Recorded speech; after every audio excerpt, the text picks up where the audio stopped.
Hi, everyone. Thank you for coming to this session.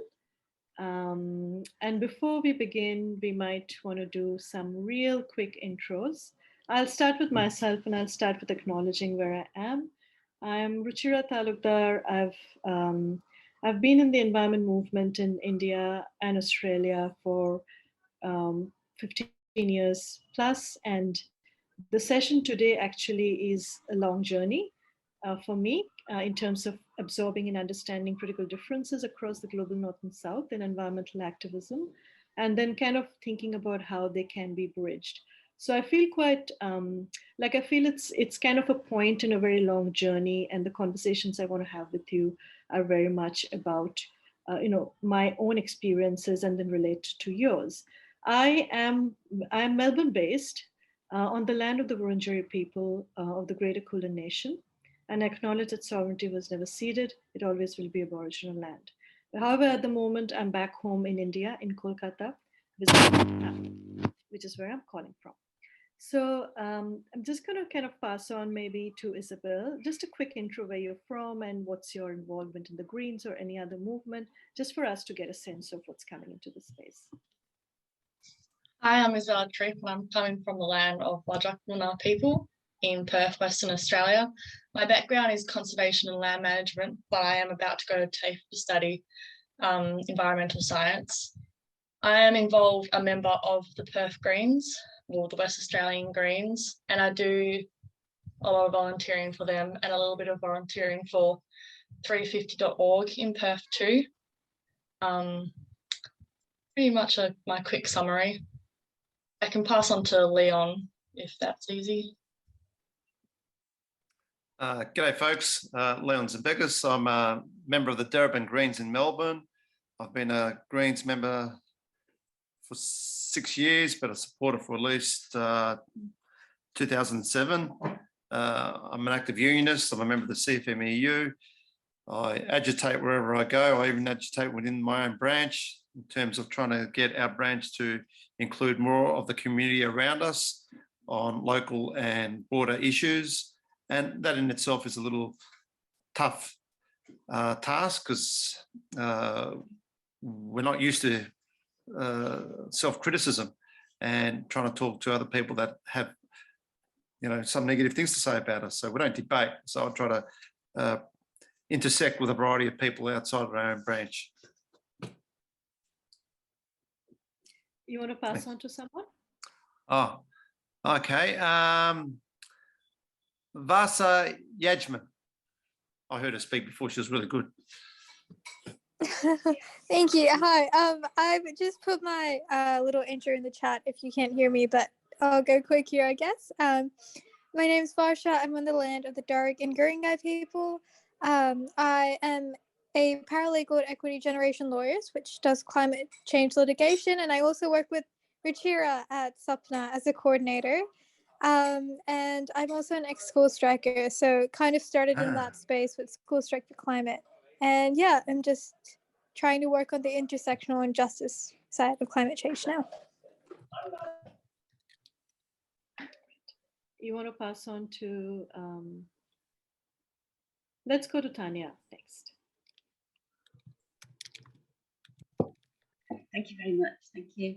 I'm in Dundee in Scotland. I'm one of the co-conveners of the Scottish Greens International Committee, and I'm also doing research into the application of restorative justice to global climate injustice. So particularly interested in what we'll be talking about this morning. And I'll pass to Irene.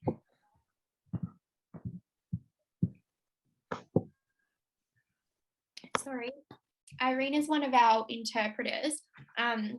So I'll introduce myself. I'm Millie. I'm from the Global Greens. So I've just started with the Global Greens, helping plan this event. So it's been a big day. We've had a lot of sessions before, but yeah, it's been a really positive day, and lots of people are very excited about green action. So it's really nice to have you all here for this session. And yeah, I'm a university student in Melbourne, Australia. I think I'm studying to be a teacher. It kind of changes every day, but yeah, I do a lot of work in the not-for-profit kind of space. So yeah, I work for the Global Greens and also work for a company called The Goods, which like backs entertainment campaigns. So at the moment we're doing a campaign on child sexual exploitation online. So yeah, running a film about that and the task force that comes out of Queensland, and yeah, trying to kind of raise some awareness about it. Yeah, so that's me. Excellent, thank you. I'm going to kind of pull up a PowerPoint now. Just a quick question, Millie.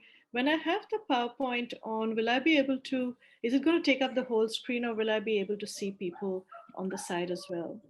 So if you share your screen and then you drag the little box down of people, you should be able to see them, because it will all go into a little box, but you'll just need to expand us. Let me just try that. Yeah.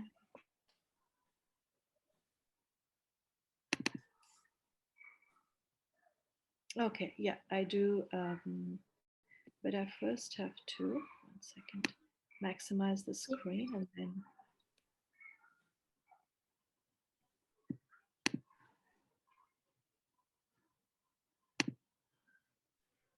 Okay, this is great. Can people see the screen? Yep. And I can see your faces, which is excellent. Otherwise, it kind of just becomes very disorienting. So I'm going to, Varsha talked about Satna. Before we begin, I'm going to give you guys, it's a little plug, but it's kind of comes off the intersectionality work that we're going to talk about today.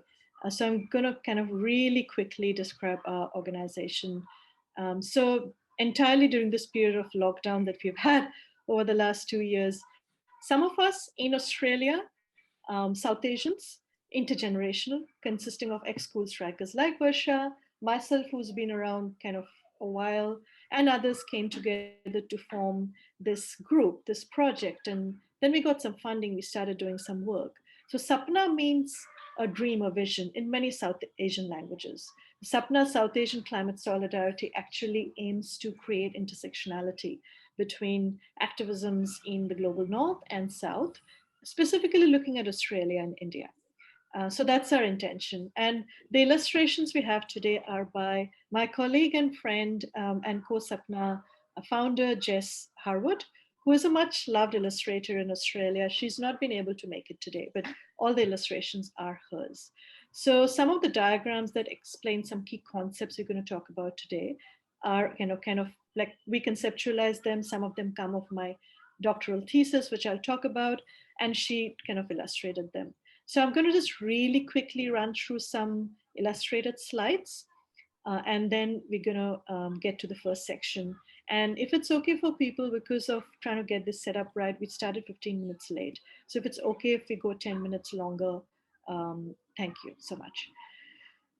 So this is our logo, and the proposition for Sapna, again, exactly is the kind of, it's at the nub of this issue we kind of see in terms of what is not represented from the global south in the global environmental or climate justice narrative. And I'll talk to that more in the workshop. That's also the proposition we have at Sapna. And that's what we aim to do with our communications work. Tell the other half of the climate justice story. I'll be coming back to some of these. And again, what's the power center? Who holds power in global environmentalism? Who shapes the narratives that are imposed around the world? They come from the global north.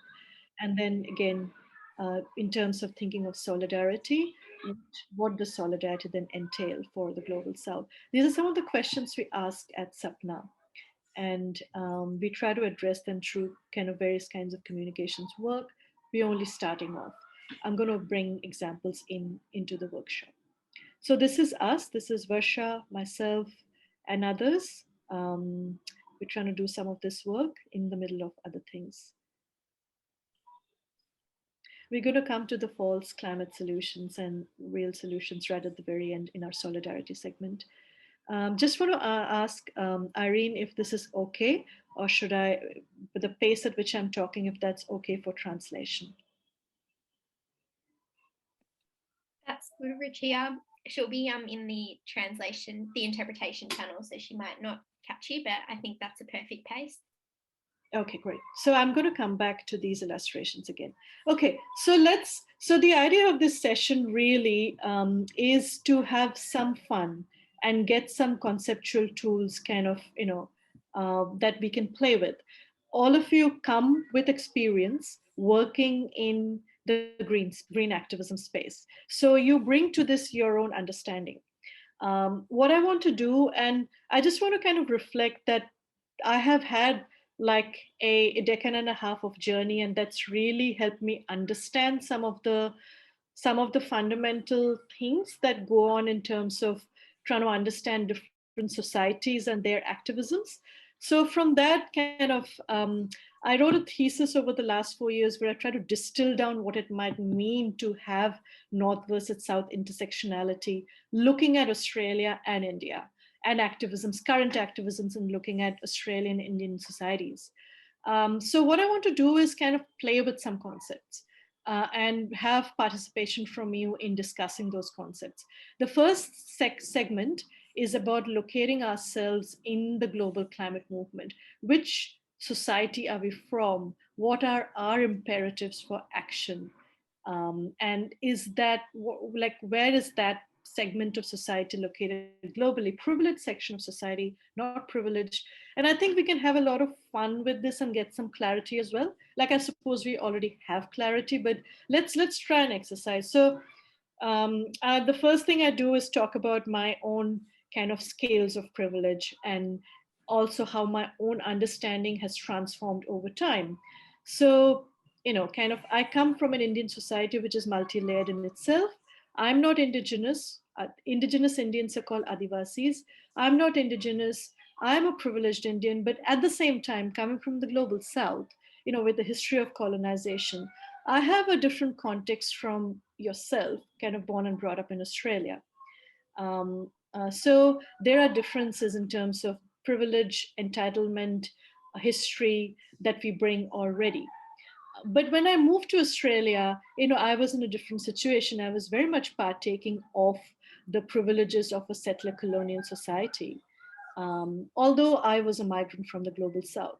So that actually put me in a space of more reflexivity about where am I located in the global kind of society of activism? What are my privileges? What are my imperatives for taking action, and how are they different from the imperatives of other societies, so to speak? Adivasi, Indigenous Indians, Australian Aboriginal communities, so on and so forth. So kind of just keeping that kind of as a context for this section, I want to really quickly go through. So this is why some theorization really helps, because we are in the practice of green action. We have a lot of experience, but sometimes it's good to go back and look at some concepts and debates, key debates that occurred in the space of, kind of writing and scholarship and environmental activism, because then we understand a bit better who held power and who contested that in what ways. So I'm going to talk about a few things really quickly, just in 2 minutes, because we want to use these and then have a discussion. So and I'm going to layer this with my own experience, because storytelling is always more clarifying than just kind of talking about abstract contexts. So when I first started, I started in Greenpeace India back in 2005. That was my foray into the environmental activism space. Now, Greenpeace is an international organization. So let's mark the layers, because we're talking about locating ourselves, right? Greenpeace is an international organization. It started in the global North. So I'm using these terms fairly loosely, but these categories make sense because global North is the developed kind of, like industrialized countries. Australia is part of it. The global South usually has a history of colonization, usually poor, etc., etc. So the paradox of Greenpeace in India was that Greenpeace is an international organization formed in the global North, but when it's operating an office and doing activist campaigns in the global South, it has a certain privilege, of course, but it also has to attune to campaign realities and movement realities in that geography. So I worked in Greenpeace India, and I kind of faced that tension between Greenpeace International's narratives and the narratives that came off the ground in India. I was the communications manager, and I kind of faced it very kind of strongly. And so that actually led to reflections on this whole thing of how do narratives from the South get space in a global narrative, you know? How do those contexts and those societies kind of given central space rather than narratives being imposed on them? So that also got me reading actually on debates in scholarly activist communities on what is environmental activism, who defines it, so on and so forth. And there are long debates between environmental activism in America, which the model of that is quite closely mirrored in Australia. Environmental activists in America, the previous iteration, like wilderness activism and so on and so forth, debates between that versus environmental justice activists coming from kind of racialized, colored, poor communities. Who were talking about an entirely different thing, who were talking about basically kind of toxic waste dumps in their, you know, in their near their homes. And so what is environmental activism, and who defines it, and what is it for, you know, kind of which society? So these are some of the questions that come up really strongly if we look at concepts, if we look at some scholarly material, and it's worth asking that question. One of the texts that I found really helpful in the years of activism, just to distill concepts, was Varieties of Environmentalism, Essays North and South, by a Spanish scholar, Juan Martinez Alier, and an Indian Marxist historian, Ramachandra Guha. I can make the presentation, I can share the presentation afterwards as well if you people are interested in some of these references. So because most of us are in Australia, and I'm comparing India and Australia just very quickly, that just in Australia itself, like just in one country, in one society, we see different societies. So in the global north, you know, there is the south within the north, let's call it. So in Australia, of course, there is the activism of predominantly kind of, you know, white middle class activists, and it used to be kind of wilderness wars, and then now moving on to the climate movement. But then there have been many other kinds of activisms as well, which are not typically that kind of green action, wilderness action. I won't have time to get into all of them, but the building, basically the, you know, kind of the mobilization and unionization in the building kind of space in Sydney, that's one huge example. But then there's the indigenous land resistance, which is an entirely different paradigm. So we have these different categories, we have these different societies, communities in the same country, and their environmental activisms across the global north and south, which is what I kind of talk and write about a lot now.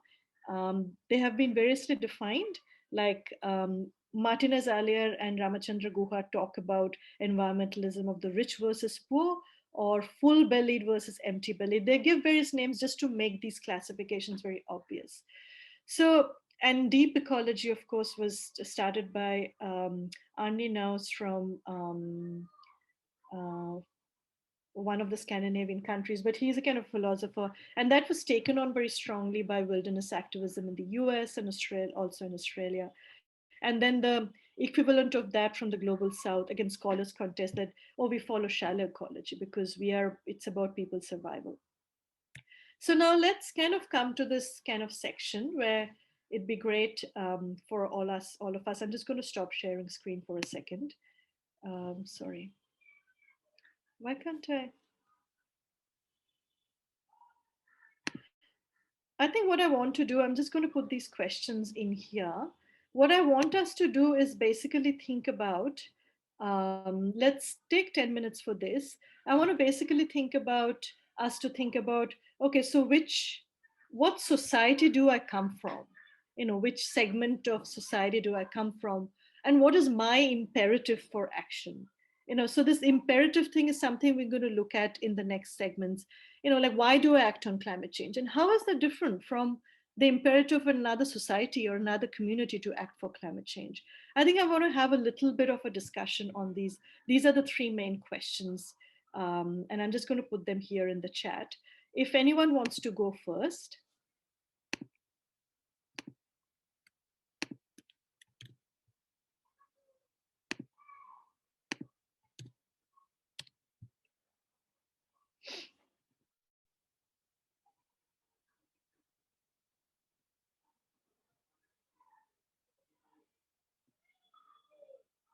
Maybe, I mean, and I know I don't want to kind of prompt people, but kind of any of these questions, I think the one thing that I'd really want us to kind of have a sharp debate on is, or a discussion on, is the imperative. Like, why do I act on climate change? And how is that different from how a Pacific Islander, person will act on climate change?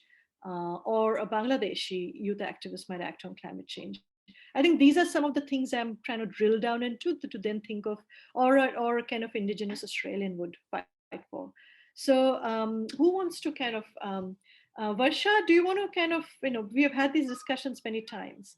Do you want to kind of kick this off? Do you have a response? Yeah, sure. So I guess talking about, are we doing this now or in 10 minutes? Sorry. Yeah, let's have this is the 10-minute section where we actually have the conversation on,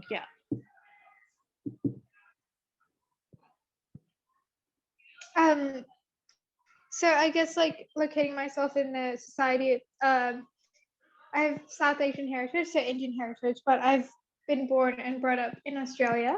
And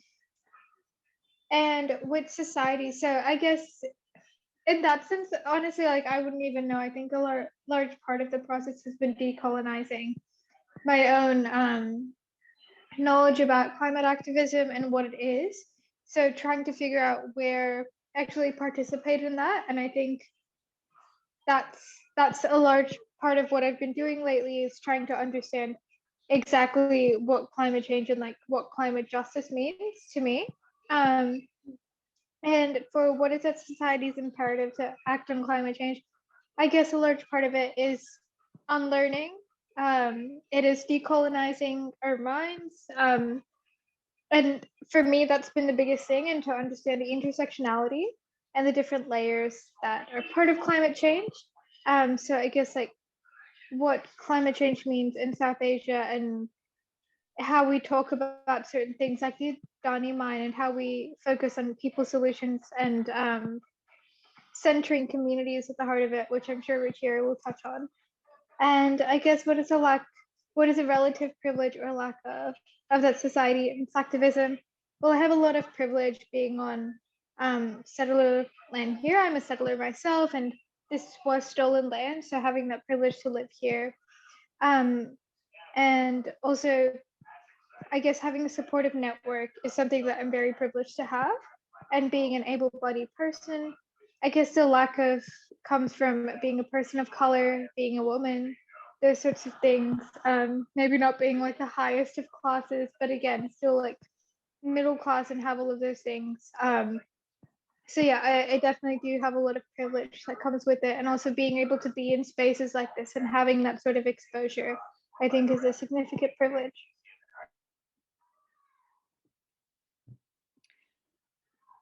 Anyone kind of feel like responding to that, or kind of want to pick up on that and kind of talk about, hi Bill, are you Australia based as well? I am, yes. And look, I'd like to share some experiences during the COVID era of how multiculturalism and how participatory activism, or I don't think we'd call it activism though, has occurred in Hobart and Tasmania. The last year or two, we've had several hundred international students who have been stuck in Hobart. They couldn't go home, or they're here and chose not to go home. And we've been inundated. I'm on the Hobart City Council, and we were inundated with volunteers wanting to be involved in our programs. And it was really heartwarming to have hundreds of people, really well-organised international students from across a range of nationalities, participate in our activities. Our bush care groups were inundated with people wanting to participate in the bush care, land care activities. Without the international students, the Salamanca market, which is the biggest market in Tasmania, 500,000 people a year go through it. We couldn't have run it without volunteer multicultural international students. All of our activities have been inundated, and I'm with other organisations as well as the Greens, and we've had dozens and dozens of people turn up to our activities, to our tree plantings. We were making biochar, and a class of international students wanted to come along and participate, and they had a wonderful day in the rain making biochar for 5 hours. So is this an activism, or is this just a willingness to participate and get involved in activities? And I think it's the latter. I don't see it as activism. They see it as being involved in the local activities and local culture. And from another perspective, in 2017 in Tasmania, we had 148 land care, coast care, bush care groups, and now we've got 315. So in 4 years, the number of people getting involved in activities to restore, regenerate land has doubled. So that for me is hugely positive. Global South, North, I don't know, but many, many people are now involved in activities, because I think we've hit that period in time where everyone is saying, well, not everyone, lots of people are saying we need to be involved in things. But from the international student perspective, I think they're just engaging with the local environmental movement to be involved and be active and get the experience. So I don't know, that's just some positive stories from Hobart. Yeah, it's been quite something during the COVID lockdown, and I guess, kind of any kind of community building work that can get kind of international students have been in a very hard place. So yeah, surely there was something there to kind of help them build community and, things that they could come to. That sounds great. Yeah, just wondering if Leon and Tanya yourself, do you have any kind of because of the work you're also doing in kind of the the restorative justice, and just wondering if any of these things resonated with you in terms of imperatives of someone from a relatively privileged society versus another in terms of kind of climate action and Yes, they do completely. Yes, these are the things that I'm kind of thinking about all the time. My own kind of activism really began in the anti-fracking movement in Northern Ireland, where as an English person there, I was in a particular position, and we were always interested in making connections with the same kinds of struggles across the world. And now, the imperative that I'm really interested in is the kind of collective moral responsibility of particularly of the UK, that kind of mingling of colonialism and of responsibility for the fossil-fueled industrial revolution and choices that were made then. So yeah, what I'm interested in exploring is whether it's possible for those of us who are in some sense representatives of what might be described as the climate harmers, whether it's possible for us to have kind of restorative dialogues with people in the majority world for whom climate impacts are most severe, whether it's possible for us to recognise our relationships, explore that, and help to bring about transformational change that way. I think what you just said sets a really solid context for the next section, which is exactly what, and how do we go about doing that is the question I ask, because from where I sit or I have sat as an experience having come from the global South, from activism there, and then been in the activism in the global North, I see that sometimes a lot of harm is done in kind of taking things without understanding. So I think that's because I think we come from practices where there'd be a lot of value in just having that conversation to start with. So this is really, really, really kind of like what you said is just really pertinent to flow into the next segment. But before I do that, I want to ask if Millie and Leon wanted to respond too. Oh yeah, I'd like to add my background and why I do these things with you people. I grew up with stories from my mother having been the bottom of the bottom, a Greek, uneducated woman, having to sell her labour and having to marry a person that she only met once, and talking about war. My mum was a contradiction. She loved the monarchy but hated the British. And she talked about the British in terms of the harm they did around the globe. And part of that experience was more Greeks got killed fighting the British after the Second World War than they did fighting the Germans, because the British were trying to reinstall the monarchy. So I grew up with that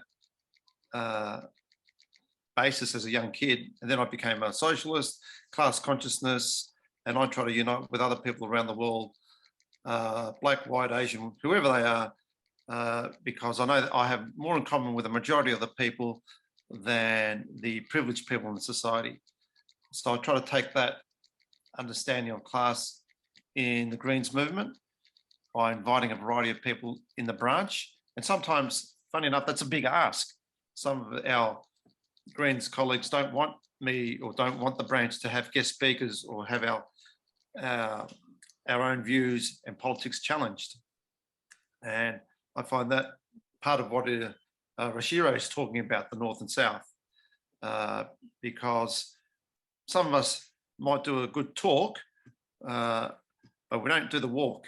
And it's about how we do that. And in the time that climate politics, regular discussion in the news and magazines, our movement is not growing at the pace it should be.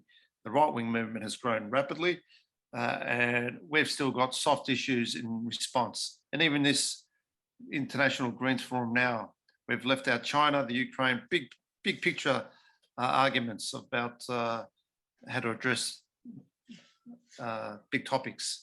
So I like what Rashira does, because it's all about how do we address big topics from the little spot of where we are. And I also like meeting new people, because I'm hoping Tanya will one day post me a good 12-year-old Speyside Scotch, a single malt. I'm so happy that Senator Janet Rice has been able to make it to the session. Thank you. And hi, Catherine, as well, for joining. I don't know, you probably missed the first bit of this segment. I think we're due to move to the next one, which is the main part of the North versus South that I want to get into. So we'll take your responses. Hopefully you'll be able to stay for an hour. Take your responses on that. Would love your responses on that. But I just want to quickly ask Millie, did you have any, were you thinking of saying something? And then, yeah, I have to move to the next one. Yeah, sure, Gia. Yeah, I think definitely your question about like what is our imperative to act on climate change. I think growing up in Australia, and I guess a white cis woman as well, that I think there's quite an interesting kind of view, at least in some of the circles that I grew up in, that kind of the reason to act on climate change is for our children, not really for like the greater good. So there's a real kind of like a mindset that, oh, we have to pave the way forward for our children, but not actually like look at the bigger picture in climate change, and that is about decolonisation. And I think I heard from Lydia Thorpe a few months ago in a program, a women's leadership program with the Greens, and she was saying, anyone that's not in Australia, Lydia's a senator with us in Victoria, and she was saying how I think the climate change is a much more, it's a bigger discussion. It is about decolonisation, and going back to traditional owners practice could be a way that we can't really reverse the impacts of climate change, but we can definitely halt the terrible destruction kind of path we're going down. So yeah, I think this concept of at least definitely this like the society that I have experienced so far, it's very much the center of our children. We have to pave the way for our children, but not all the other things that are important about climate, like decolonisation. So yeah, I think that was one example that kind of stood out to me. And I think the question about why are we acting on climate change is actually really worth thinking about. That's thank you so much for that, Millie. I think it adds perspective. Again, to go into the next segment, I'm just going to add a little bit of granularity and structure to what you just said. So let's kind of hold that thought and take it in the next session. What's basically occurring is, again, I do have a critique, a class, and kind of society-based critique of environmental activism, simply because Bill, you talked about all the work that's happening. So that, not discounting any of that, but if we are to look at global society, and if we are to look at environmental activism and narratives and imperatives, of course it is kind of, environmental activism globally is a white dominated space, which means it reflects the values and imperatives and needs of white society, the most privileged society globally. The thing is that other societies have had intergenerational historical kind of crimes and bads and ills, which is where the whole concept of kind of historic reparation, intergenerational kind of seeking of justice and decolonization become necessary. So for white activists to come to climate change, which is perhaps the first time that there is a crisis for which we have to think about our future, they also need to think about historical injustices that other societies have faced. So if we do that, then what do the narratives become? What kind of narratives do we have? What kind of an outlook and a kind of a complex of kind of like justice values do we have? Can we hold together? I think that's what I want to get to in terms of intersection. So thank you so much for your responses. I think they're really, really kind of good to move to the next one. I'm going to start sharing screen again.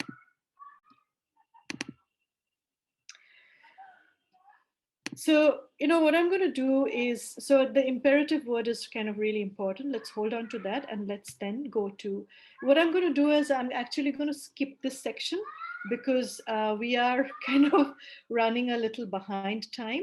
But given that, it just suffices to say that given that most of us are from Australia, and Tanya, for yourself, you kind of would have like an overview of there's been a long history of tension between the environment movement in Australia and land justice movements of Indigenous people.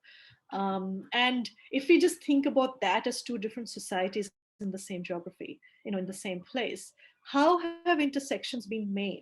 And we're talking about kind of settler white society versus kind of dispossessed Indigenous communities and their resistance. How is intersection possible? What ground do white activists have to yield? What understanding do they need to come to? And so on and so forth. And what are the combined narratives of justice that can emerge from a green-black relation?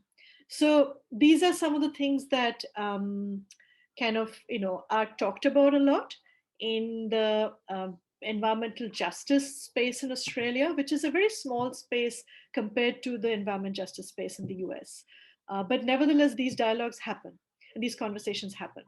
And let's kind of hold that in our minds while we come to the much bigger complexity of a North versus South intersectionality. But thinking about the fact that if some common ground has been achieved in this case over years, over decades, right? In terms of, kind of white activists, white kind of environmental movements being able to accommodate the land justice and historic kind of political needs of Indigenous movements and work alongside them. Then we could think about translating that to the difference between the global North and South as well. So I'm going to skip a discussion in this section, but because we need to have a substantial discussion in the next section. So I'm going to now, because I have worked in India and Australia, and my PhD thesis also did compare activisms in these two, I'm going to specifically speak to the difference between Australia and India as a global North country and a global South country, and the differences in their current activisms. And I'm also going to focus very specifically, this might be very specific given your focus, Tanya, but given the anti-coal, anti-fossil fuel activism is kind of the face now of, kind of climate activism, and it's happening around the world, I want to focus on that. a little bit as well, and its narratives. So basically what I compared in writing my thesis was the context, the politics, and the narratives of environmental activism in Australia and India. I also looked at what is interesting is both these countries. This might be interesting simply because there's so much geopolitical relationship shaping up between these two countries. And it's going to actually decide the future of energy in many ways in this Indian Ocean space. There was the resource boom in Australia from the mid 90s, from the time of John Howard. At the same time, India also kind of went into its phase of neoliberal economic growth from the mid 1990s. So scale of kind of resource extraction, like, kind of massive scale developments and things like that, very similar time scales. So I compared those time scales. And what some of the things that emerged, of course, is kind of new movements, happening in both places, new kinds of politics. But what is starkly obvious, and can I call that a distinct North versus South difference? Maybe not, but in the case of Australia versus India, the stark difference is that what I saw is that from the mid 1990s, say up till 2015, like the Paris Agreement time, around between that time, all movement streams in Australia literally became united under this grand narrative of stop coal. It also then became Stopadani in a way. Like everything came together under this umbrella of, stopping coal as climate action, and nothing like that in India. Nothing like that in India. No unifying narrative. No predominant climate narrative either. So that in itself indicates something about the vast difference in societies and what they're fighting for and why. So I want to kind of drill into that a little bit more. And given that climate change is getting worse, it's exacerbating, and all these things are already happening, why is it that in the Indian civil society mass movement space, we don't have a massive climate movement? We have other things. We should ask that question and look at what's going on in that society rather than say, oh, India should have a climate movement. So with that thought in mind, going to move to a quick just some really quick things that I want you to just make a mental note of about India. And this kind of applies to Indigenous Australians too. So for many South Asian communities, Indigenous tribes, forest dwellers, the central part of India is basically, the central part of India is all forests, and it still has the most number of India's indigenous people are called Adivasi. Adi means native, and Vasi means dweller. So native dwellers of the forests. And they kind of live there, kind of in a traditional mode of living. So indigenous forest dwellers and kind of peasant communities, with subsistence livelihoods, who haven't kind of basically come within the fold of markets and capitalism broadly. They live with intergenerational and intersectional injustices under colonialism, capitalism, industrialization, and now climate change. That's one complexity of society. 65% of India is still non-urban and practicing these modes of living and fall outside the folds of capitalism. Now, how vast is that difference from Australian society? So if you're thinking about North versus South differences, imperatives for environmental action, and what are the solutions? Different societies, different solutions.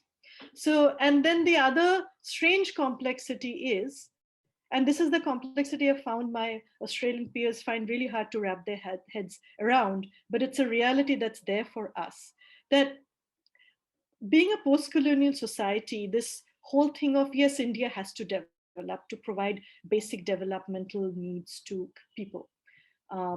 So I can't discount that. I can't say that India can't grow, consequently can't use any more coal. Well, it should transform from coal to renewables and so on and so forth. So the growth debate is not the same in Australia and India, and it can never be. And the trick, or rather the appropriateness, lies in being able to say a nuanced narrative where the developmental requirements and priorities of a country like India are also being thought of Not the political narrative that the current government gives out, no. But we Indian activists, we also talk about the imperative to develop, to be able to provide basic developmental needs to people. That has to be held by Western activists. It cannot be discounted. We can't have the same degrowth debate in the West and in India. That's another complexity to hold in our minds.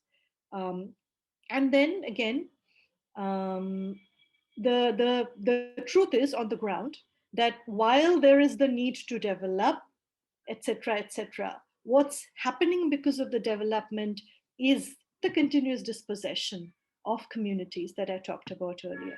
So these are very complex things compared to when in Australia, of course, there's a settler colonial context and the ongoing colonization of the lands of Indigenous people because of extraction, so on and so forth. But I find that when I compare the North and the South, Australia and India, there are many other complexities that come in. We have to be able to hold these contexts in our minds and hearts if I have to think of solutions through these contexts. So this link, the EJ Atlas, is a link that maps all environmental conflicts, kind of in any country. It's very comprehensive. It's something that Juan Martinez Alier, who I spoke about earlier, has set up with his project group. India has the highest number of environmental conflicts in the world. And if we start thinking about why, it's very obvious. 65% of the population is still rural, living outside modes of capitalism. Their lands are being taken for new projects. So as India kind of goes to this hectic development, the conflicts are increasing, people are protesting. So having given this context for India, I'm going to quickly skim through this because these are various. So we talked about varieties of environmental activisms earlier on. And if I were to kind of talk about India or South Asia broadly, there are these different categories. Slightly different modes of activism and slightly different imperatives. There are people marginalized by the caste system, and they live on marginal lands, and their activism is very similar to that of the environment justice movement in the US, but it's a different context. So that and the indigenous climate justice in India has a different context, to also other peasant communities who are fighting for their land. So again, different societies within a bigger society, and their imperatives for action slightly different. So what does this mean in terms of the solutions they want? I want to come to that. So at Satna, we used to run sessions on talking about Indian environmentalism and, kind of the imperatives of communities. And this is an illustration by my friend Jess on a session I ran. And she basically illustrated some of the main things that emerge from the activism of communities in India. And again, I'm going to pass on these illustrations. Basically, the social and economic class is a dominant thing in terms of like which class takes action how. Again, different societies within the same society. There's a strong rural and urban divide. We don't necessarily have that in Australia. Race, caste, and gender, societies fragmented along those. And a predominant number of movements and the communities that fight those movements live outside the folds of the formal economy and capitalism. So, if I were to compare forest blockades in New South Wales and activists who participated in that in the early 80s, in the 90s, with the community in the foothills of the Himalayas who went and hugged trees, women went and hugged trees to stop them from being felled. And that was the Chipko movement from India, which has been widely written about. The imperatives are different. It's not a matter of criticism. One imperative is better than the other. No, it's just a reflection that they're very different societies. What that means is the solutions they want are different. This is something we can use as a conceptual tool and keep in our minds when we think of working globally. So for Chipko means to hug in Hindi. What happened? This is in the foothills of the Himalayas in the early 80s. Government approved the logging of common forests, communal common forests of the people for kind of for a private company. And the community's forests go, they cannot collect fuel for fire and graze their cattle and so on and so forth. So the movement built up over a long time. And one of the defining moments was when women went and hugged the trees. They put their bodies on the line, stopping them from being felled. The imperative again was that this is their livelihood. This is their life. Now, what is the solution they wanted after long movement formation, after long negotiations? They actually got community forest management to be instituted. So the forests used to belong to them before colonization. With the British colonization, the forests were taken away from them. Intergenerational injustice. Their solution they demanded and pushed for with the Chipko movement was community management of forests, as opposed to the forest blockades in New South Wales and many other places. What were instituted instituted as a result of the protests were national parks. Now, national parks are beautiful and they serve many ecosystem benefits to us, but they don't have, and that's a reflection also of a different society. You know, no one needs to go and collect kind of firewood from the, kind of the forests locked up with the national parks in Australia, because it's a different society. So the kind of solutions we bring in and are imperative for activism depend on the society we come from, depend on who we are and what we want. I think this is something I just want to kind of have us take away from this session. So I did compare the Stopadani movement, not just Stoppadani, the Wangan and Jagalingu, the farmers, and Stoppadani and their resistance to Adani in Australia, with a community and Greenpeace India's resistance to a coal mine in central India. And I don't think I'm necessarily going to get into that. Basically, what I did with my thesis was delineate different societies within the same geography.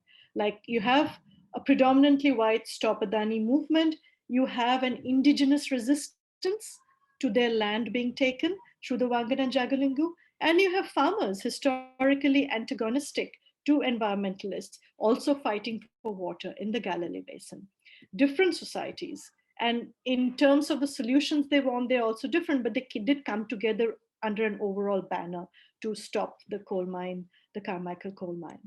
In India, I looked at urban activists from Greenpeace and them working with an indigenous community in central India in a place called Mahan, working together. So Greenpeace brought in all the international narratives of climate change, stop deforestation in India, and coal mining in India for climate change. And the community on the ground were fighting for their forest rights, which is equivalent to land rights in Australia. So very different narratives and imperatives of two different segments of society coming together under one common protest. So what I want to kind of do is move to the next section, but let's take 10 minutes to actually have any reflections on this. Because sometimes I rush through and I don't know if it's being relevant. I'm just going to stop share.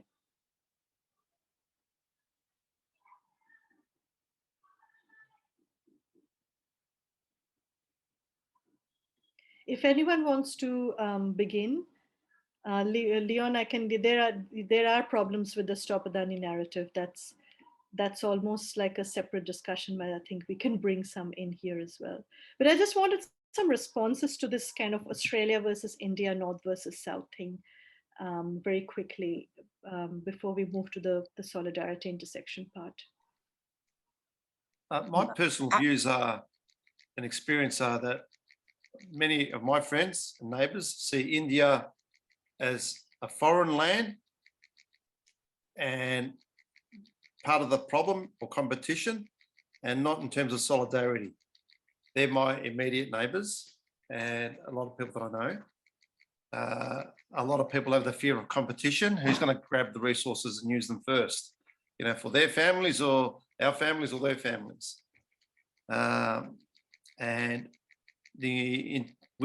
I think there's a lot of work that needs to be done for international movement to get that intersectionality happening. And I think we're quite away from it. That's my own feelings and experience.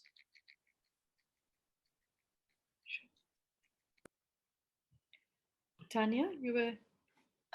Yes, what you were saying resonated very much with me. the specific communities that I'm looking at are Indigenous communities in the Peruvian Andes, who are obviously affected very directly by climate change leading to deglaciation. But the actual immediate conflicts and forms of oppression which they're experiencing are exacerbated by climate change, but they're not necessarily caused by climate change. They are in the same way questions of land rights, of water rights, of relationships with mining industry particularly.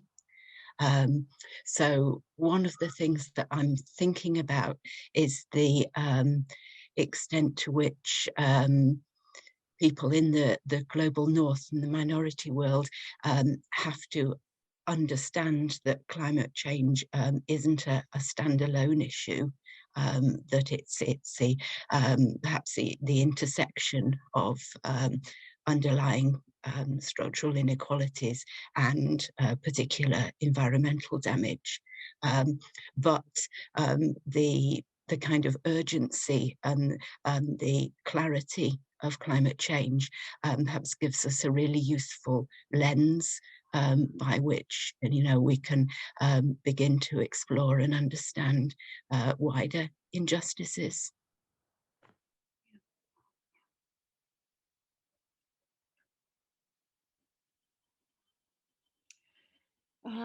Millie, Varsha, and Bill, did you have any reflections, responses? I don't have any reflections about Australia, India, but I can share an experience with trying to build a relationship with Timor-Leste that fell upon deaf ears when it got to the crunch. From a sister city perspective, I'm on council here in Hobart, and our sister city relationships are with cities in Japan, China. We're looking at South Korea. There's some talk of having a sister city relationship with some Indian cities, but they haven't gone anywhere. And we were looking at one in Timor-Leste. However, the Korean, Japanese, and Chinese are all based on economic relationships, whereas the Timor-Leste one was based on an environmental relationship where we wouldn't gain anything other than a knowledge exchange working in waste management, because Hobart's got a really good reputation for waste management, especially around dealing with plastic pollution. And still their oil, Bill. Sorry? And still their oil.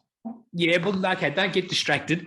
But from our perspective as a council, we wanted to do something, a number of us, but when it came to choosing where we go, it all came back to what's the economic relationship? How do we benefit from it rather than how do we give?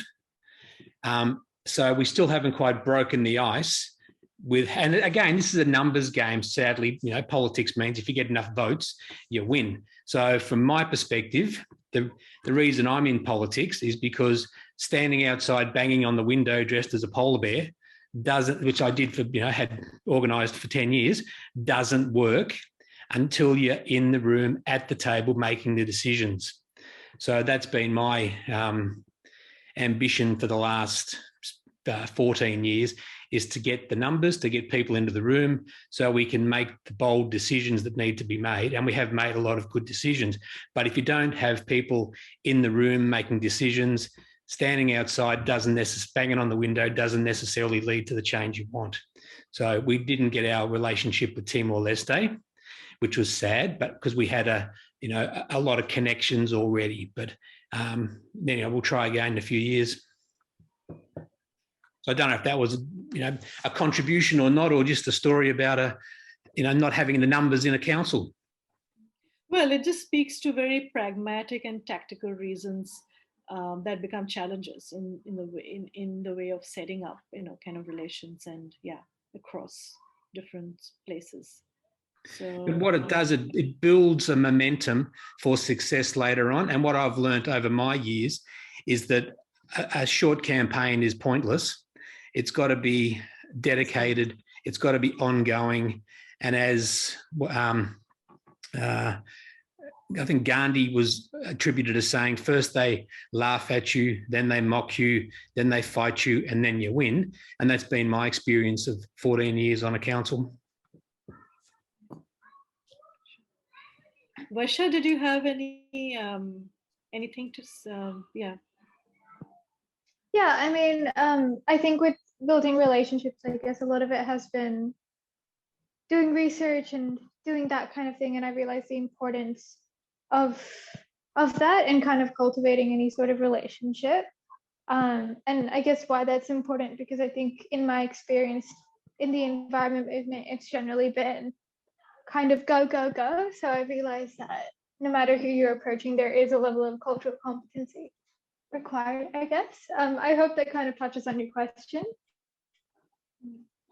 It does. It's kind of, like, yeah, it's dynamics within the environment movement space here itself in Australia, which might become challenges in terms of achieving intersectionality to, kind of reach out to, yeah, to kind of, to the global South communities. So I'm going to, take these kind of inputs, and particularly kind of Tanya, that I think this kind of takes us, like the whole thing that climate justice could actually be a frame or a lens through which we can look at intergenerational, intersectional injustices towards global communities, and potentially a kind of a space where, kind of global activism can come together. And the critical question is, how do we do that without stamping out or marginalizing the most critical narratives of the most critical injustices. So I think that's what kind of I get into in the solidarity and intersection section. And I'm going to, this is the last section, and we can, so, sorry.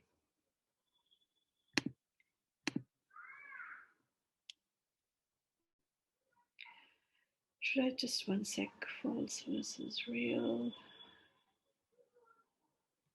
So in terms of, because, I've kind of, like, I've spent most of, Billy, you've kind of, you've been in the political space. Tanya, you're working in that space of, kind of restorative justice globally. Leonie, you're in the, the local Greens. Millie, yourself in the global Greens, and Varsha, you've been an ex-school striker. We have very tangible grasp on certain aspects of green action. For me, my enduring passion and interest has been in the narrative, and I think that's what I kind of started thinking about, kind of very intensely when I started in Greenpeace India, and kind of saw that so much of the narrative that was coming down to us was from Greenpeace International, which just did not resonate with Greenpeace, with India. So I think I kind of started from there. 15 years, 16 years later, I have this is a concept that I kind of used in my thesis. It stands on the shoulders of work people have done. It's not a unique thing. It's just the way I saw it. And then Jess has illustrated this. So basically, we assume that we have an assumption in the West, in the global North, that if we say, kind of, we have to take climate action, it takes care of everything. Like if the word climate action, or let's specify that, because stopping coal is a global central theme of activism, which is critical for transitioning the world away from fossil fuels, without doubt. But let's say that this is the central narrative in global climate activism, a global climate justice activism. Yes to coal, no to renewables. We, sitting in the global North, assume mostly that if that's a central narrative, every other kind of climate and environmental justice related injustice, and consequently the fates and the futures of communities who are bound to those injustices, will be taken care of. And that is not the case, because it brings on new kinds of injustices. That is the complexity that we are dealing with. So, for example, in India, renewables are taking up people's lands. Renewables are robbing Adivasi indigenous people of their lands, like coal mining did, like big dams did. Now, how can then we justify that for climate action? So on and so forth. So basically, my proposition is, and this is not, I shouldn't say it's my proposition, it's something that communities talk about all the time. But if I look across scales at the north and south, then this is what I come up with, that no, yes to coal, yes to renewables, no to coal cannot be a central narrative. It can be the overarching action that everyone's taking. But the central narrative for global climate justice has to hold these critical things that communities need for their futures. It has to be about energy democracy. Energy democracy sounds like an abstract term, but the community I worked with in Mahan, with Greenpeace and Mahan in central India worked together to stop a coal mine. They talk about energy democracy, not in English, in Hindi, in a vernacular dialect of Hindi. They talk about energy democracy. Why? Because they don't have a say in their lands being taken for a coal mine and their forests being taken for a coal mine, but they live without electricity. So energy democracy for them means that I have a say over my forests, my land, and the fact that I should also be getting energy. I should also be getting the benefits of development. So energy democracy is a very critical term for Indigenous Australians too. And we kind of see that in kind of Indigenous renewable developments coming up and so on and so forth. But the global south and a place like India just gives enormous scale to this concept of energy democracy and the need for it.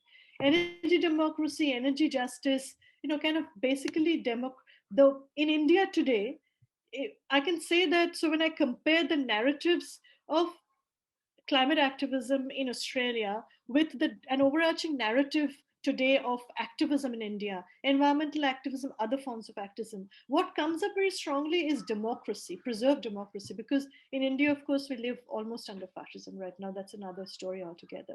What people are fighting for, urban communities, rural communities, is to keep the constitution, constitutional rights, land rights, democratic rights. So these are some of the things that are coming up very strongly what communities are resisting in the global south.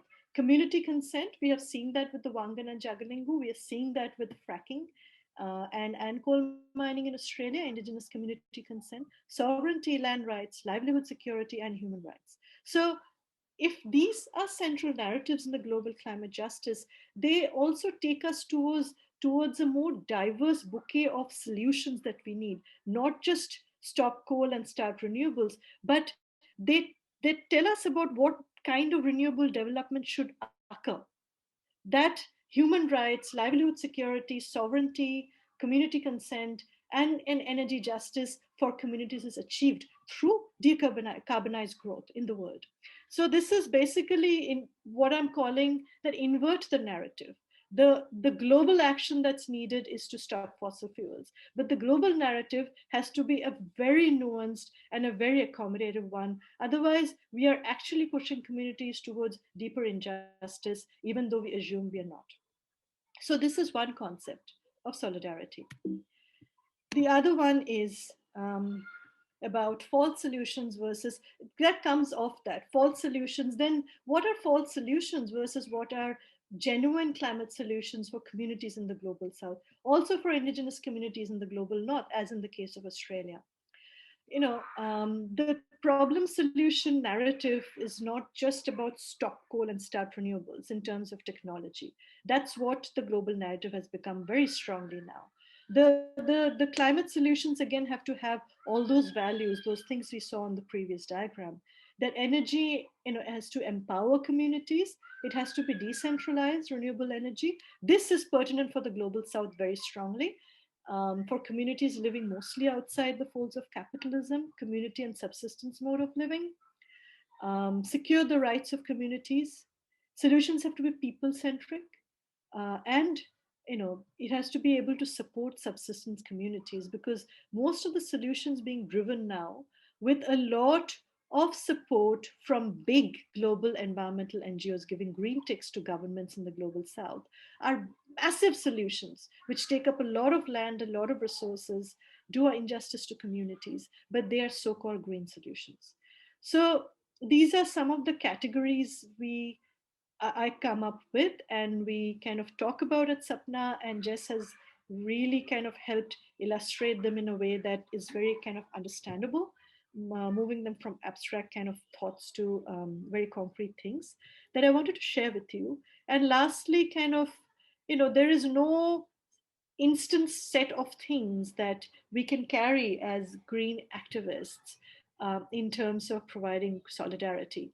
But these are more concepts and principles that we have to act on the basis of.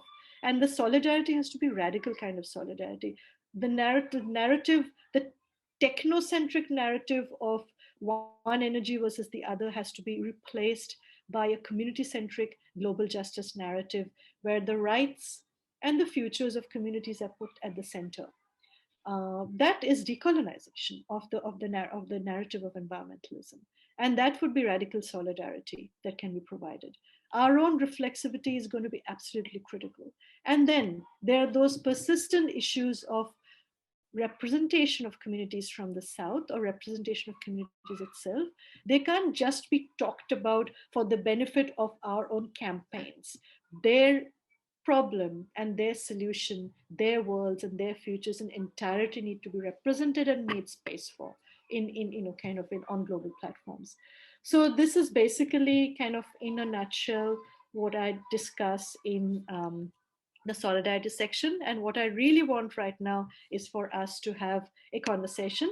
We have 10 minutes in the formal session, but Millie says that we can go longer. So this is the space where we this is the last bit of the last segment. And yeah.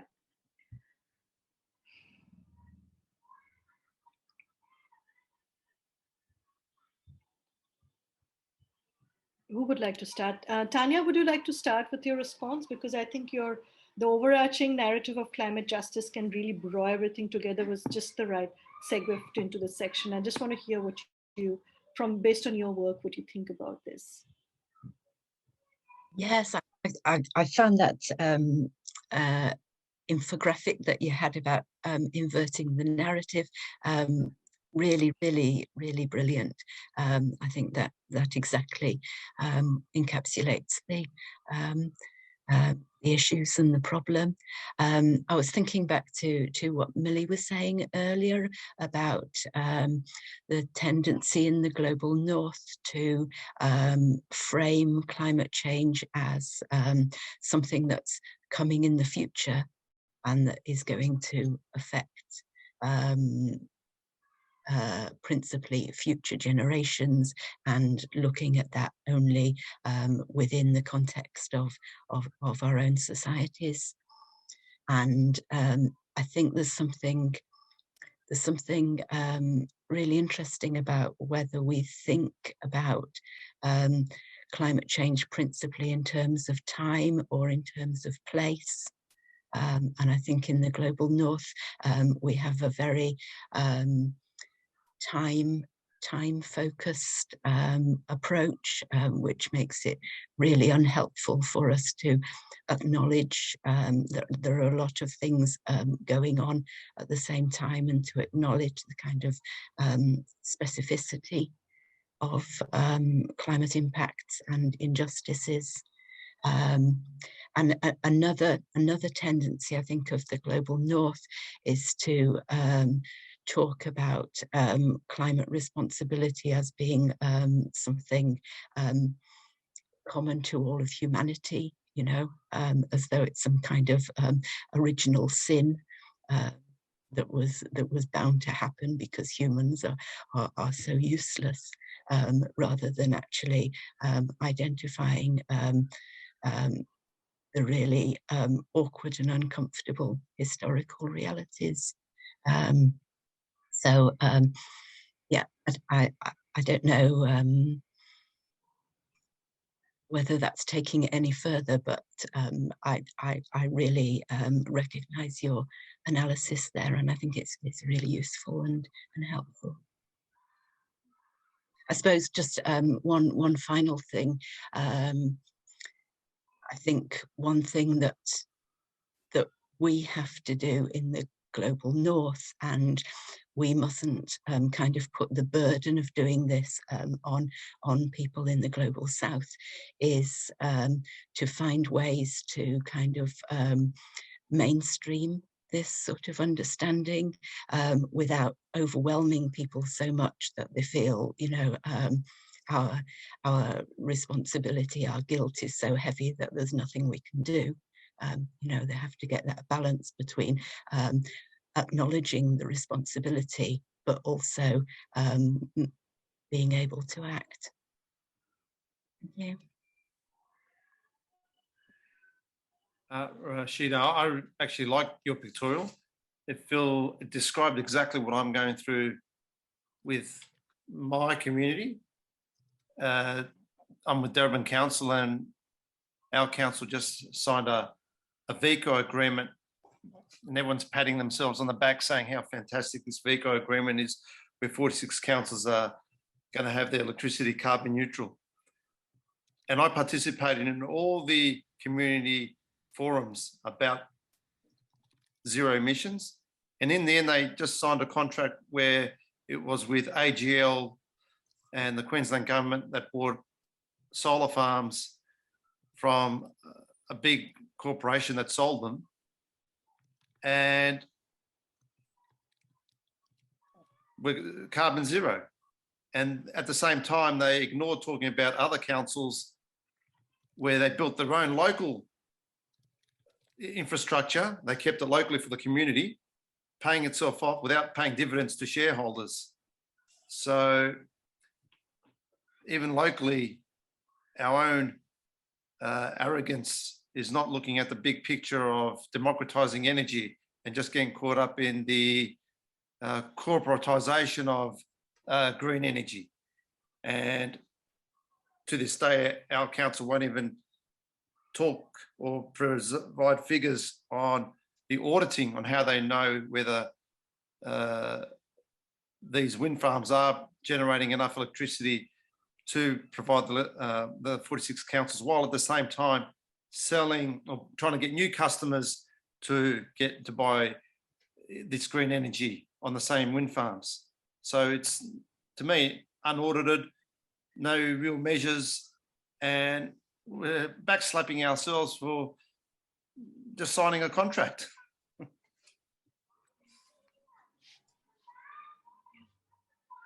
It's kind of strange, isn't it? I mean, it's not strange. It's because there is, like, you know, Australia has had climate denialism and is a climate laggard. So any kind of action towards renewables is something that, you know, like, don't say anything about it, don't criticize it. But there is no, the industry itself, and there's such less scrutiny and such less, it's kind of that context. And Can I chime in with some defending councils? Councils have been at the forefront of climate change 2 decades ahead of the federal government and state governments. And my own council is recognised by the United Nations as a high-level climate champion. And we were awarded that at the COP24. We've been working at this for decades, and it's not just about emissions, it's about waste, it's about a whole range of issues. And other councils are also high achievers as well in this space. But going back to the energy companies, they're really cognizant of where they've got to head.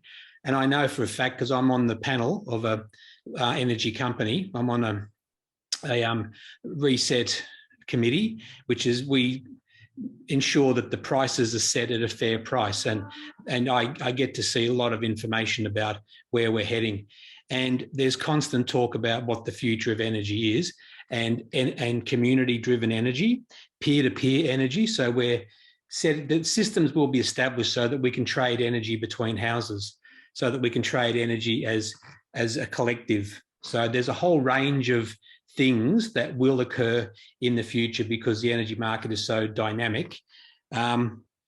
Hobart, for example, will be setting up a community energy area, aiming for a zero energy community, but we're already hydropower in Tasmania, so we'll be looking at oil and gas, for example. So resources are, scarce in all councils, but people within councils have been focused on this for a long time. And the biggest threats for most councils are associated with climate change. So Hobart, for example, will burn at some point in history when the next catastrophic fire comes through. And if we can't keep it out the city, we'll lose suburbs. So we're really conscious of what's going to happen with climate change. So that's most councils in Australia. It's having the resources to act.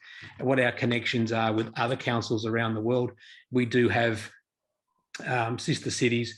And one, for example, Hobart has, is with Katowice, who hosted the COP24 conference. And they're a huge coal city. And we were paired with Katowice by the European Union because they're a coal city and we're a renewable energy city. So they wanted us to have a relationship. But it was interesting, they came to Australia to headhunt councils, to work with councils in Poland. And this is what the European Union organised, because they saw Australia as laggards and really hopeless with this stuff. And they wanted to influence councils, and hopefully that would flow upwards towards state governments as well. So there's such a lot of activity happening in local government. So, I'm actually quite positive to a fair degree that councils are really in the zone, working towards outcomes for their communities. And Darebin's also a leading council. People look up to Darebin and look for them as for examples.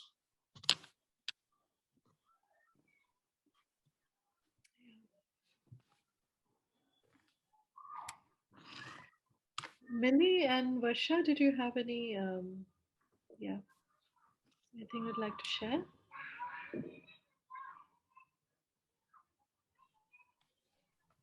Sorry, could you just repeat the question? I feel like after hearing those answers in my head, I'm like thinking about that. There's no particular question, any kind of, like any reflections on this, on the solidarity and intersection part, or if you want to respond to anything that Tanya and Bill have said as well. So, and Leon have said already in response. So yeah, if you had anything you'd like to share, or Yeah, I think on intersectionality, it's more so that I think a lot of spaces environmentally and, spaces that focus on justice definitely do try and maintain that idea of intersectionality. But I think it comes from smaller things like workplace culture, and like the idea of recruiting people of color or a certain minority doesn't necessarily mean that you're in an intersectional space, because I think we think that just by hiring them that does something, but it really is about making sure that they also have mentors and that they also have support. And for me, that's what intersectionality really is about. It's not just about having, volunteers or anything like that are from different backgrounds, but creating that space internally, because I think that's what really projects like an external and an authentic way of actually, showing that you care about intersectionality. And I think at Satna, it's really nice to kind of have those mentors of like you and Jess, kind of showing us the ropes essentially. But then I guess sometimes I wonder, like, you and Jess have so much on your shoulders at times, and I think that's probably like quite hard to carry. So there's so many layers of complexity to it. And I think you having that experience, Ruchira, and like writing an amazing PhD, that probably kind of helps that. But there's so much of research and insight and depth that goes into it. And I sometimes feel like when we talk about intersectionality, it feels like very tokenistic rather than something that we take time to research. So yeah, I think it's just figuring out the covert ways that racism and those sorts of things are perpetuated, and really having a focus on what intersectionality means for space is quite important at the moment.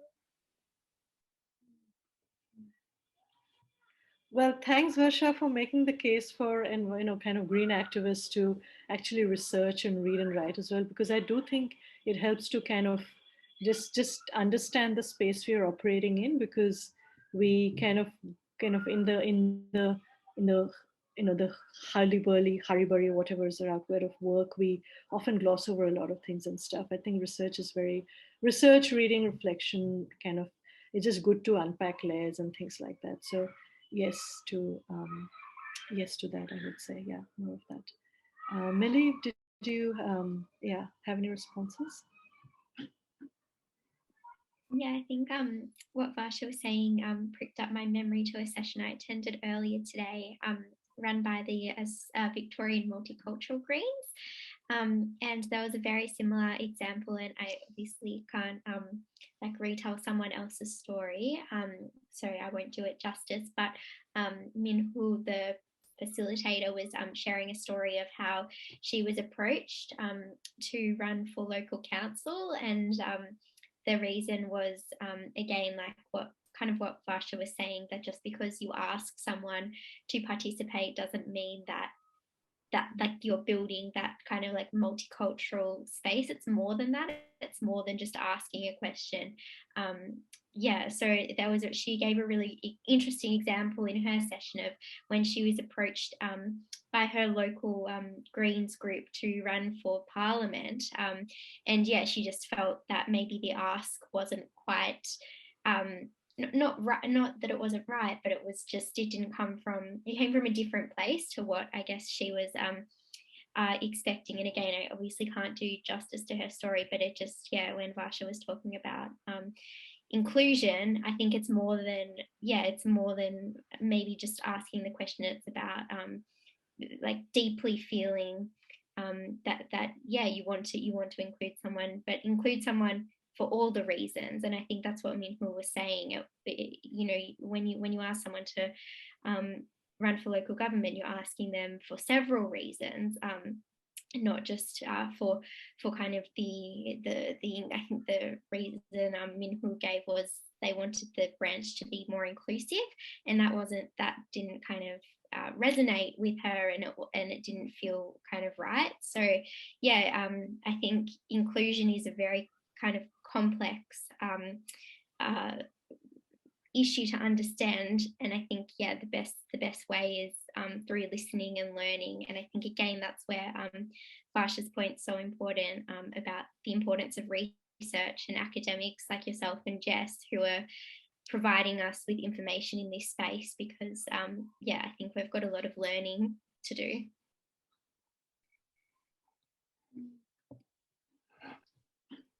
That session is quite complementary to this one, because it talks about the multicultural space within Australia and negotiating differences and making it kind of representative in a true sense.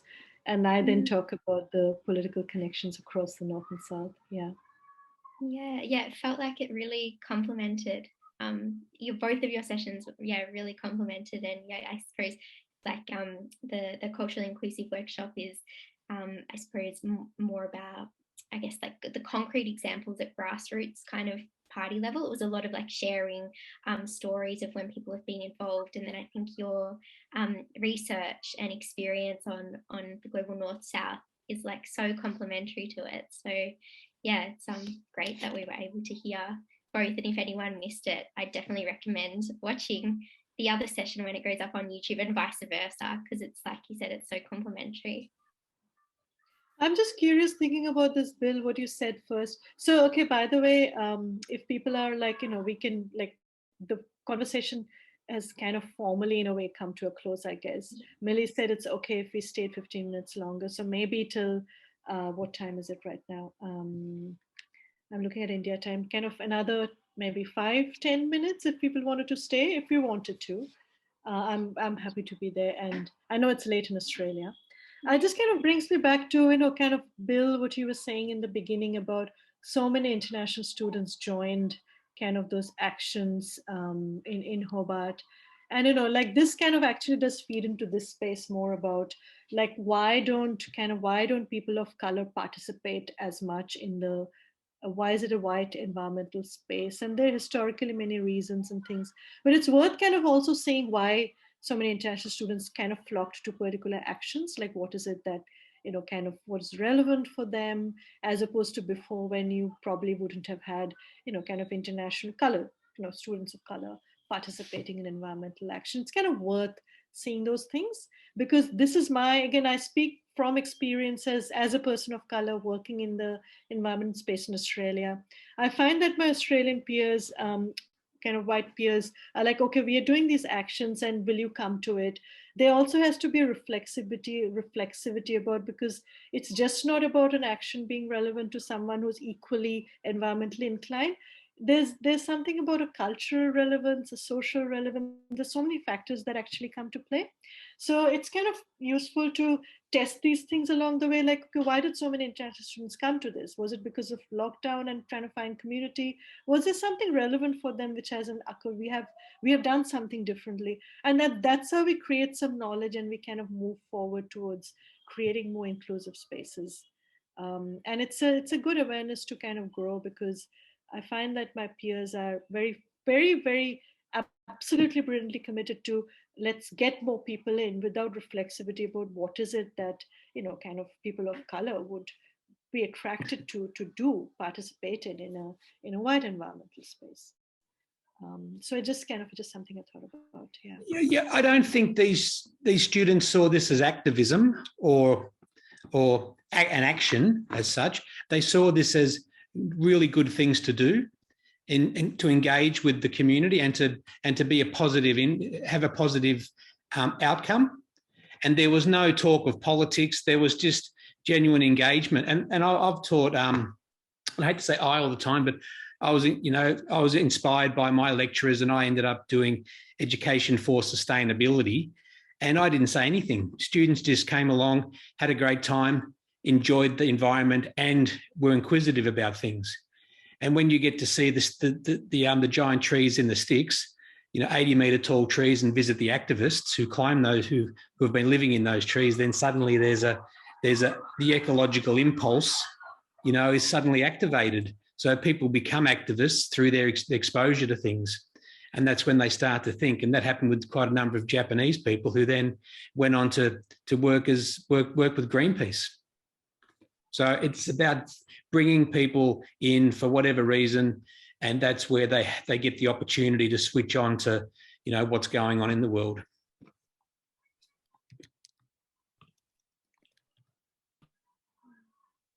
Yeah, that's true. I'm just responding to this message from Catherine. Catherine's not been able to attend at all because of, kind of just multiple challenges. And yeah.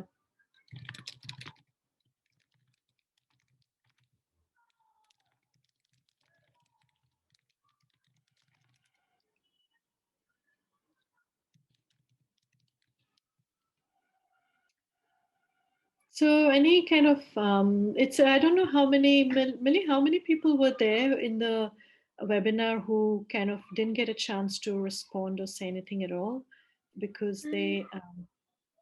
Yeah, I think we had about, so we have 8 panelists and we have 10 attendees.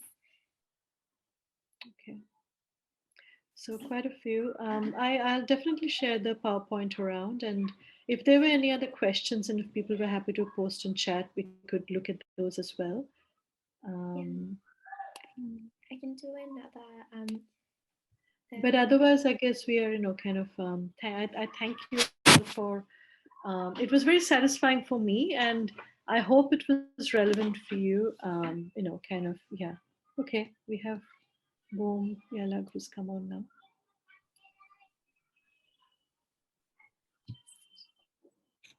I'll just allow if Chris and Boom Yalag, if you had any, and Christine, if you had any last kind of comments or responses, yeah, we could, happy to kind of hear. But we're kind of at the end of our session now. Allowed everyone to talk, so they should be able, so if anyone wanted to contribute, you're more than welcome to unmute your microphone. I'd like to say I enjoyed it, Rashida. I like that framing that you do in terms of going down local, and how do we actually balance our lives to be ecologically sustainable. So thank you. Thanks. Yeah. So if anyone had any kind of last thoughts or comments, especially people really apologize because it ended up being a webinar and then not everyone could be included in the conversation, it appears. But if anyone had any kind of concluding responses, we are nearly out of time. But it'd be great to hear if you had any. And if anyone needs to leave, please feel free to, because we're over time. And well, one thanks, thing I'd like Varsha. to see is that we have indicators that in a year's time we have more multicultural people joining the party. So the work we are doing here now is reflected in the variety of people we have joining in the future as members and coming to our branches. So we need indicators.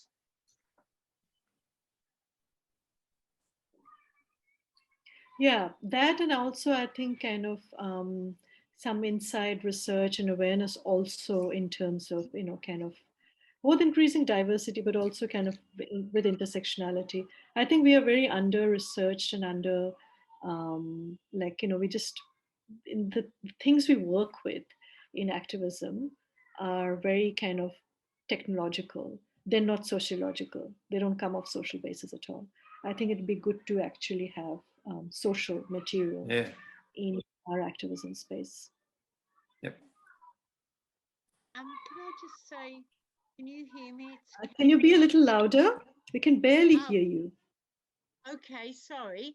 I just Hi, like to say that I have been an activist for a long time and quite active activist until I had an accident. But I think that the environment movement and the Greens were just getting momentum again after 40 years, and then COVID closed it down. And we were just hitting the mark with a lot of younger people coming to blockade with us and tree sit, and it was just happening. And we just about had the forest activist, and I think we just about had them. And then COVID happened and it squashed everyone. It squashed a lot of confidence and how we communicate. So I think that had quite a bigger effect than we're letting on. Yeah. Thank you.